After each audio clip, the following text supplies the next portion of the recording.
Recording is on. Bueno, respecto al abuso del derecho, ha sido incorporada esta figura, como decíamos, en la reforma del año 1968, con la inclusión de la figura que venía siendo destacada habitualmente por la doctrina y la jurisprudencia, fallos pretorianos que venían destacando la utilidad de esta herramienta de revisión y esta expectativa del legislador, que era que el ejercicio regular de un derecho no podía causar un daño a la parte contraria y por lo tanto no podía ser un derecho ejercido en forma abusiva. En definitiva, entonces la reforma 17711 lo incorpora a la ley 340 del Código Civil de Vélez en el artículo 1071. ¿Sí? En el nuevo código, en el Código 2015, a lo largo de todo el trazado del código, el legislador abusa, casi abunda de los conceptos de la buena fe y el abuso del derecho. Incluso ya en los primeros artículos del código, en el artículo 10, ya está poniendo como máxima al principio mismo del código que el abuso del derecho no es una conducta esperable de los ciudadanos, ¿sí? De hecho, marca que el ejercicio regular de un derecho no puede de forma alguna causar un daño a otra persona por ese ejercicio abusivo, ¿sí? Entonces, ahí tenemos un poco marcada la evolución. Vélez no lo reconocía en el código original, ley 340, en el año 1071 se incorpora, en el año 1968 se incorpora en el artículo 1071 esta figura del abuso del derecho que venía siendo aplicada por los jueces y finalmente es ratificada en el texto del 2015 ya desde el artículo 10 del nuevo código, ¿sí? La aplicación de esta figura de abuso del derecho puede venir por vía de acción o por vía de excepción. Es decir, judicialmente por vía de acción judicial o por vía de excepción judicial, recordando la naturaleza jurídica de una excepción como una medida defensiva del derecho procesal. En el derecho procesal son llamadas excepciones aquellas defensas que opone la parte demandada. Y podemos definir este abuso del derecho como la conducta no esperada del titular de un derecho en base al reglamento positivo. Entonces, el ejercicio abusivo de ese derecho que le confiere la ley a su titular está contrariando el espíritu de la norma, la buena fe, la moral, las buenas costumbres, los conceptos sociales que son reconocidos precisamente como ejercicio regular del derecho. Entonces, se requiere desde ya entonces una conducta como requisito para su configuración, una conducta abusiva por parte del titular de ese derecho. Y al mismo tiempo, como segundo requisito, vamos a exigir que esa conducta ocasione un daño. Siguiendo un poco la teoría general de la responsabilidad civil, donde en nuestro derecho buscamos una conducta de una parte y que esa conducta cree un daño que sea reparable. Entonces, seguimos un poco esa concepción como si el mismo daño se tratara de este abuso del derecho. Ya en las reglas del consumo, en las reglas de contratos de consumo, hay un campo fértil para el desarrollo de este abuso del derecho. Hay que relacionarlo mucho con los contratos bancarios, especialmente, tarjetas de crédito, entre los de adhesión y consumo. Y también puede verse en esos contratos de adhesión donde una parte impone la redacción del contrato a la otra. Destacamos en ese sentido el artículo 1119, que acá no habla en general, no distingue si el contrato fue celebrado en forma individual o colectiva, es decir, en forma de consumo. Pero igualmente podemos hacer esa distinción siguiendo ya los conceptos que hemos aprendido en materia de interpretación de los contratos y distinguiendo un poco la figura de la forma de interpretar un contrato tradicional o paritario y la forma de interpretar un contrato de consumo, que desde ya es muy distinta, por supuesto, por los principios que rigen en el caso del derecho de consumo, por ejemplo, rigen la interpretación negocial en forma favorable al consumidor.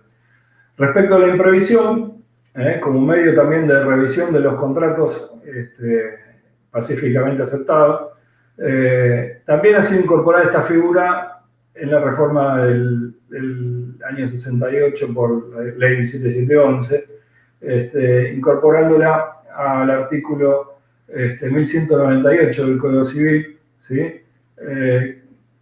Que la ubicaba o la permitía su aplicación en los contratos bilaterales y onerosos y conmutativos, que tengan prestaciones pendientes de cumplimiento, ejecución diferida o continuada. Obviamente continúa el legislador del 2015 habilitando la aplicación de la teoría de la imprevisión, que recordemos también es de construcción pretoriana antes del año 68.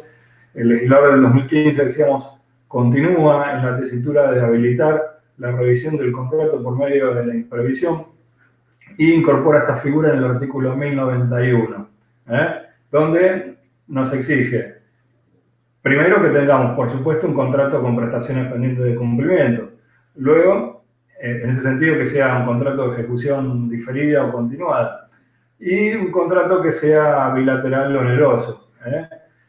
Marca acá la diferencia, el sentido del artículo 1091, en qué es lo que podemos pedirle al juez a través de esa acción de imprevisión o excepción de imprevisión, y cuál sería el resultado de ese planteo. El resultado va a ser o la resolución total o parcial del contrato o la posibilidad de que sea adecuado el contrato las prestaciones del contrato sean readecuadas para que el contrato vuelva a lograr esa equivalencia de prestaciones que era esperada en el sin alarma.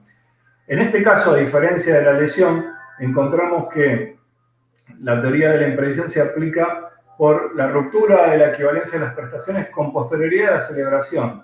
En cambio, como vamos a ver después, en la lesión esa inequivalencia de prestaciones se dio ya en el origen del contrato. Acá el contrato nació con las prestaciones en cierta forma equivalentes y a lo largo de la vida del contrato, por alguna razón que incluso puede ser ajena a las partes, la prestación a cargo de una de las partes se tornó excesivamente onerosa, por ejemplo. Con lo cual se produce la ruptura de la equivalencia de las prestaciones, ¿sí? Eso como diferencia que marcamos en el caso que estamos viendo de la imprevisión respecto de la lesión, ¿sí?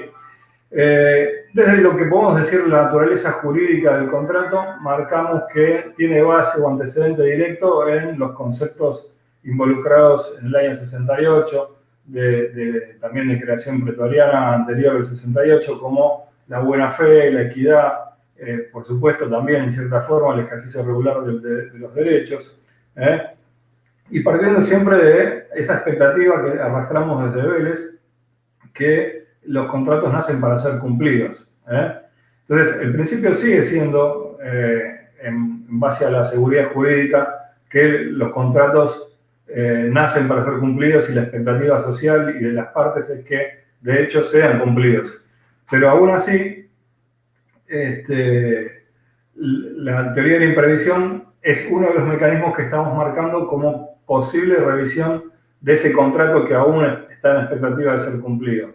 Y esto no tiene que implicar el principio, la inversión del principio. El principio sigue siendo los contratos nacen para ser cumplidos y no todo contrato es revisable, sino que bajo ciertas condiciones y ciertos requisitos se puede dar lo que estamos viendo que es la teoría de la imprevisión o los casos del abuso del derecho o la lesión según cuadren los requisitos y las situaciones que estamos analizando.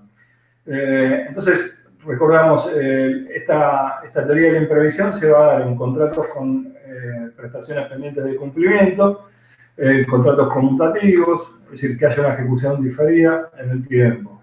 Tenga siempre pendiente de cumplimiento alguna prestación.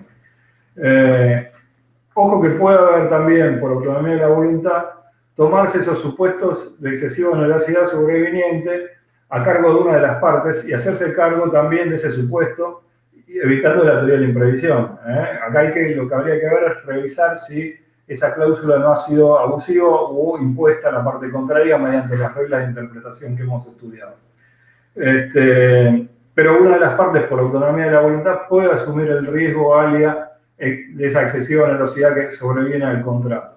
Cláusula que es muy común en contratos de mutuo, cuando se trata de préstamos de dinero que se van a pagar en moneda dólar estadounidense o moneda extranjera, o aquellos contratos ligados a valores internacionales.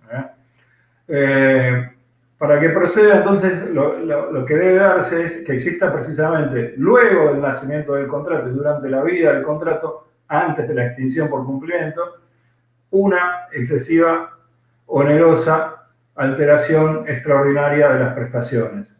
Es excesivamente oneroso y esa alteración extraordinaria de las prestaciones que produce la ruptura precisamente del sinalagma o equivalencia de las prestaciones entre las partes. Acá vamos a repasar todas estas cuestiones cuando hablemos de precio, en parte especial, con contratos de transferencia de dominio donde hay un precio en dinero y demás, y vamos a analizar qué pasa en nuestro país con los temas de la actualización monetaria, la devaluación, la inflación, la incidencia en ese tipo de temas, los acuerdos de las partes. ¿Qué es lo que puede hacer la parte afectada? Puede plantear por vía extrajudicial, tratando de renegociar con la parte contraria del contrato, puede plantear como acción o puede plantear como excepción, ya en sede judicial, la acción y la excepción, obviamente, de naturaleza jurídica cuasi procesal, puede plantear esta teoría de la imprevisión.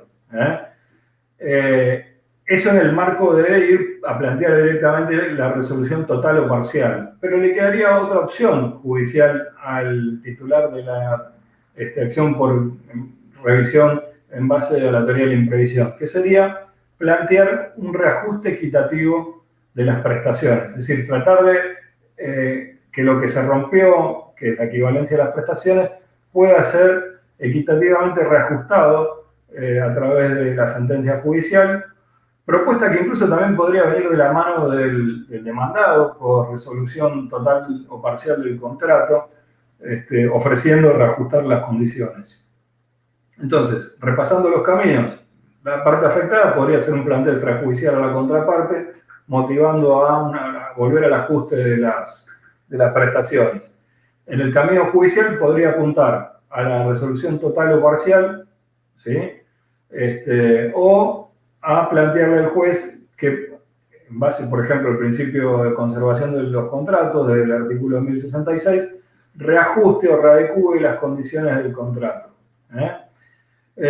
Acá lo que marcamos esencialmente en la teoría de la imprevisión es la diferencia esencial que existe entre la teoría de la imprevisión y la lesión. Marcamos eso esencialmente, que es que en la teoría de la imprevisión esa ruptura en las prestaciones, en la equivalencia de las prestaciones, se produce durante la ejecución del contrato y antes de su extinción por cumplimiento. Es decir, esa inequivalencia de las prestaciones no existía al momento de celebrarse el contrato. En cambio, en la lesión, sí, la inequivalencia de las prestaciones existía ya al momento de celebrarse el contrato. Precisamente hablando ya de la lesión, como medio de revisión de los contratos, marcamos que este instituto también tiene antecedente directo en la reforma de la ley 17711 y también ha sido respetado y mantenido en el texto del año 2015. Ubicamos el artículo 332 como base de sustento legal de la lesión objetiva-subjetiva, como es llamada en doctrina, en este texto del 2015.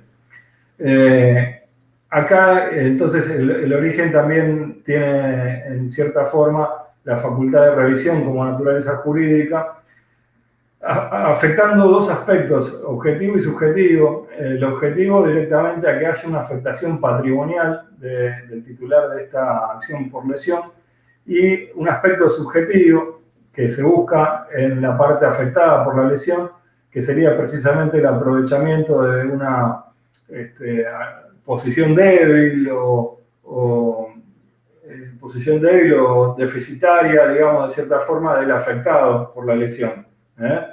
La base de la acción esta en base a la lesión, de la aplicación del instituto de la lesión, tiene como antecedente también la moral, las buenas costumbres.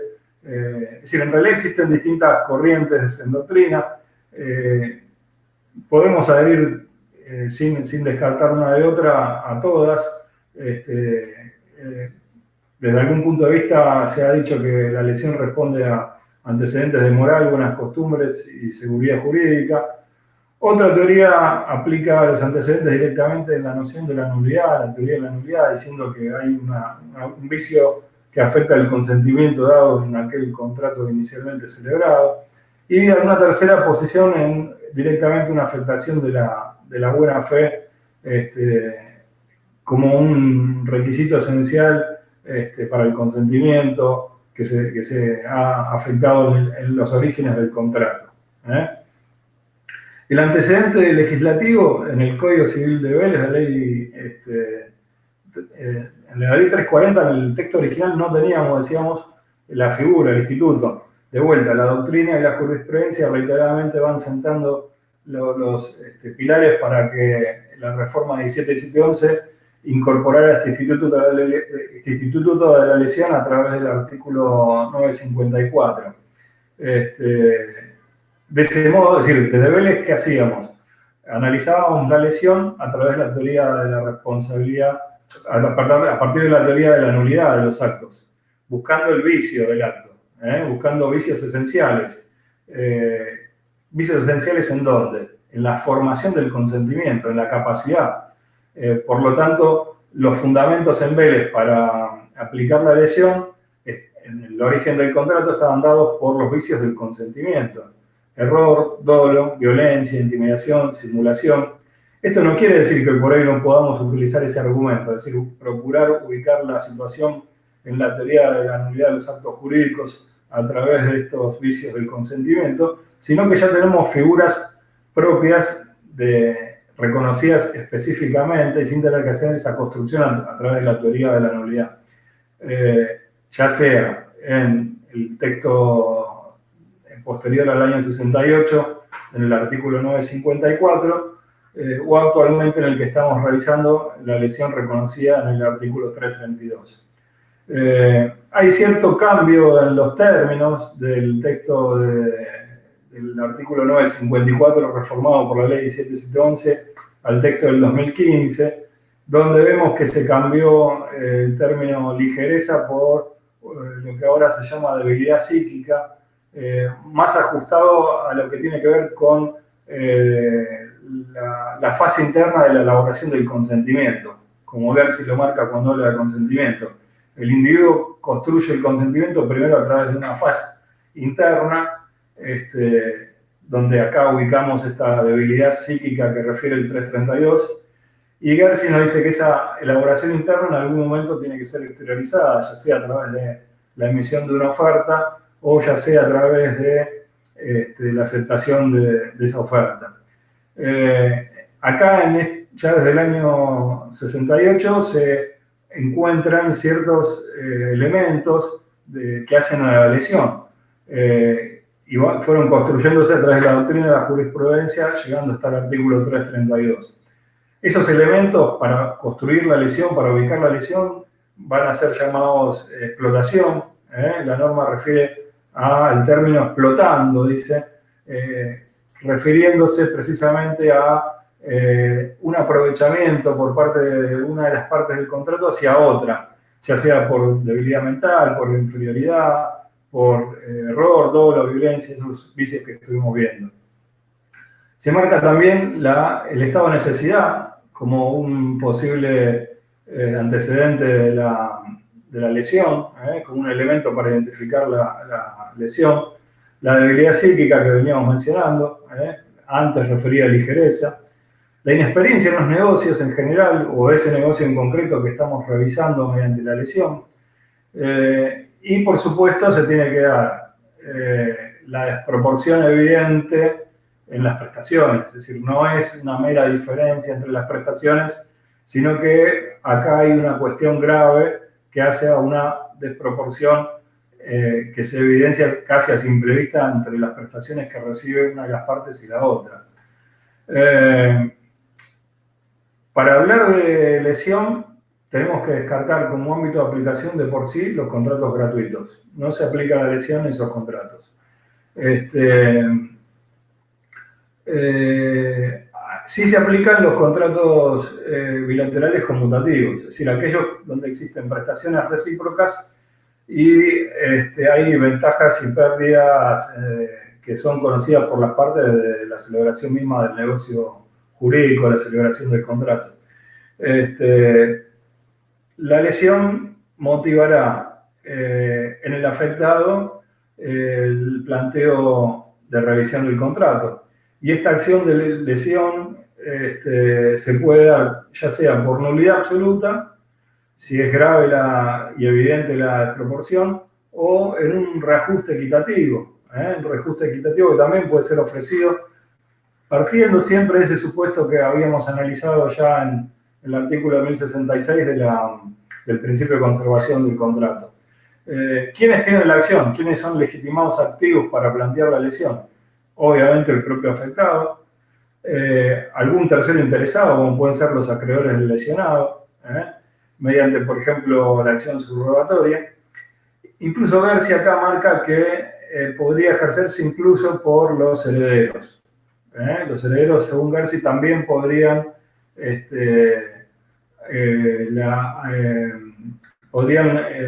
ser titulares legitimados activos para emprender la acción de revisión a través de la lesión.